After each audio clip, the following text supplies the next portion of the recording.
बड़े प्यार से कहना जी, धन निरंकार जी।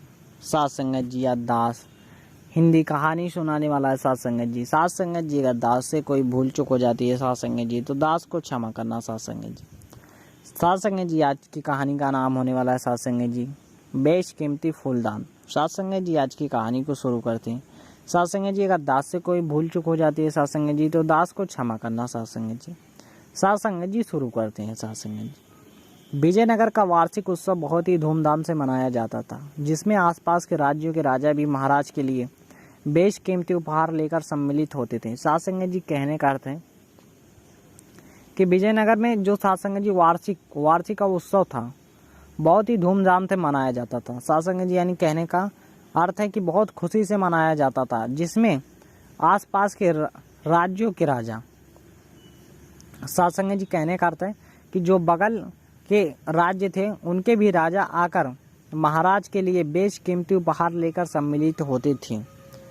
हर बार की तरह इस बार भी महाराज को बहुत से उपहार मिले। साथ संगत जी हर बार की तरह भी इस बार महाराज को बहुत सारे उपहार मिलते हैं। महाराज को बहुत से उपहार मिले। सारे उपहार में महाराज को रत्न जड़ित रंग बिरंगे 4 फूलदान बहुत ही पसंद आए। साथ संगत जी जो रत्न जड़ित फूलदान थे साथ संगत जी वह महाराज को इतने पसंद आ जाते हैं कि बहुत ही ज़्यादा पसंद आ जाते हैं। 4 फूलदान बहुत ही पसंद आए। महाराज ने उन फूलदानों को अपने विशेष कक्ष में रखवाया। साथ संगत जी यानी कि जहाँ पे वह सोते थे महाराज, वहाँ पर उन्होंने उस 4 फूलदान को वहाँ पे लगवाया और उन फूलदानों की रखवाली के लिए एक सेवक भी रख लिया। साथ संगत जी महाराज जो सेवक रखते हैं वह सेवक महाराज का बहुत ही पुराना सेवक रहता है। सेवक रमैया बहुत ही ध्यान से उन फूलदानों की रखवाली करता था।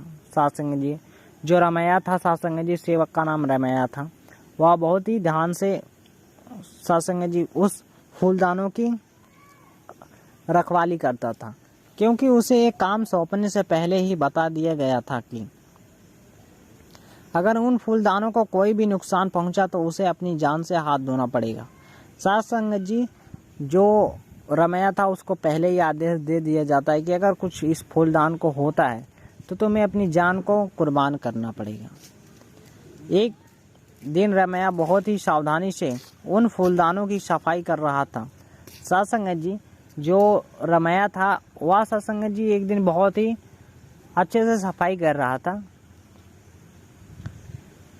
कि अचानक उसके हाथ से एक फूलदान छूटकर जमीन पर गिरकर चकनाचूर हो गया। साथ संगत जी कहने का अर्थ है कि जो रमैया था साथ संगत जी वह एक दिन फूलदानों को साफ कर रहा था कि अचानक उसके हाथ से एक फूलदान गिरकर वह छूटकर जमीन पर गिरकर चकनाचूर हो गया। जैसे ही महाराज को ये बात पता चली तो उन्होंने 4 दिन बाद रमैया को फांसी देने का आदेश सुना डाला। साथ संगत जी जैसे ही महाराज को पता चला कि हमारा जो विशेष कीमती फूलदान था वह एक गिरकर टूट चुका है, तो ऐसे ही महाराज उस रमैया बेचारे को 4 दिन बाद फांसी का आदेश सुना देते हैं।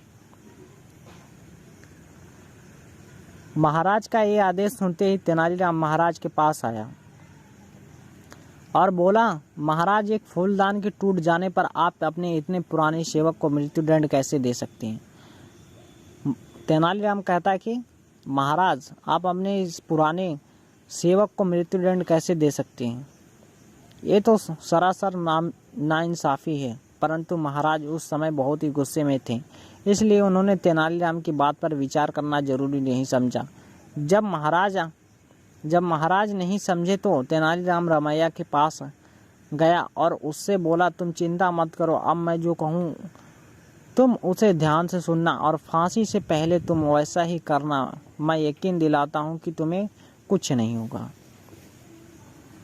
साथ संगत जी महाराज इतने गुस्से में थे कि साथ संगत जी तेनालीराम की बातें महाराज नहीं सुनते हैं। तो तेनालीराम जो है साथ संगत जी उस रमैया के पास जाते हैं और कहते हैं कि जो भी मैं तुम्हें बताऊंगा बात तुम्हें करना पड़ेगा, तब तुम बच जाओगे या तुम्हें फांसी नहीं होगी। साथ संगत जी ऐसा बताते हैं।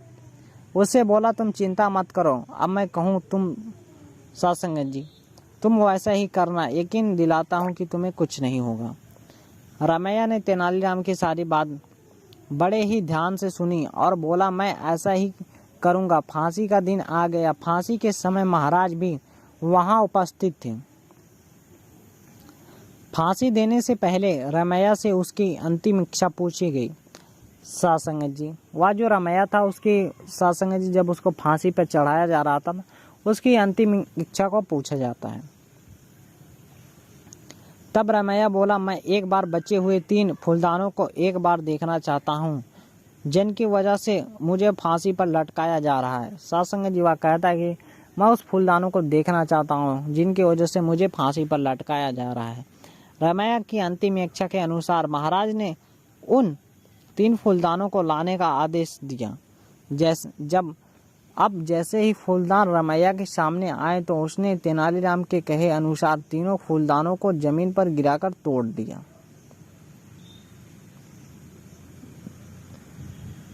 साध संगत जी जैसे ही उस रामैया के सामने आते हैं तीनों फूलदान तो वह तीनों को गिराकर तोड़ देता है। रामैया के फूलदान तोड़ते ही महाराज गुस्से से आग बबूला हो गए और चिल्लाकर बोले ए तुमने क्या किया? आखिर तुमने इन्हें क्यों तोड़ डाला? रामैया बोला महाराज आज एक फूलदान टूटा है तो मुझे फांसी दी जा रही है। ऐसे ही जब ये तीनों भी टूटेंगे तो 3 और लोगों को मृत्युदंड दिया जाएगा। मैंने इन्हें तोड़कर 3 लोगों की जान बचा ली है। वह कहता है कि साध संगत जी कि मैंने इसे तोड़कर 3 लोगों की जान बख्श ली है। अगर किसी दूसरे से टूटता तो उसको भी आप फांसी देते, उसके कहने का अर्थ है मैंने इसे तोड़कर 3 लोगों की जान बचा ली है, क्योंकि फूलदान इंसानों की जान से ज़्यादा कीमती कुछ नहीं हो सकता। रामैया की बात सुनकर महाराज का गुस्सा शांत हो गया। साध संगत जी इस बात को रामैया जैसे ही कहता है महाराज के दिमाग में बैठ जाती है। महाराज एकदम गुस्से से शांत मूड में आ जाते हैं और उन्होंने रामैया को भी छोड़ दिया। और साध संगत जी उन्होंने रामैया को भी फांसी से उतार दिया। उन्होंने रामैया को भी फांसी की सज़ा नहीं दी। फिर उन्होंने रामैया से पूछा तुमने ये सब किसके कहने पर किया? साध संगत जी महाराज पूछते हैं कि तुमने ये सब किसके कहने पर किया? रामैया ने सब सच बता दिया। तब महाराज ने तेनालीराम को अपने पास बुलाया और बोले आज तुमने एक निर्दोष की जान बचा ली। साध संगत जी वह महाराज कहते हैं तेनालीराम को कि आज तुमने एक निर्दोष की जान है जो बचा ली। हमें भी यह बतला दिया कि गुस्से में लिए गए फैसले हमेशा गलत होते। साध संगत जी इस कहानी से हमें यह शिक्षा मिलती है कि हमें गुस्से में कोई भी गलत कदम नहीं लेना चाहिए। तेनालीराम तुम्हारा भी बहुत बहुत शुक्रिया। वहाँ पे शुक्रिया करते हैं साध संगत जी। साध संगत जी दास इसी कहानी को यहीं पे ख़त्म करता है। दास से अगर कोई भूल चूक हो गई हो तो दास को क्षमा करना साध संगत जी। साध संगत जी प्यार से कहना जी धन निरंकार जी।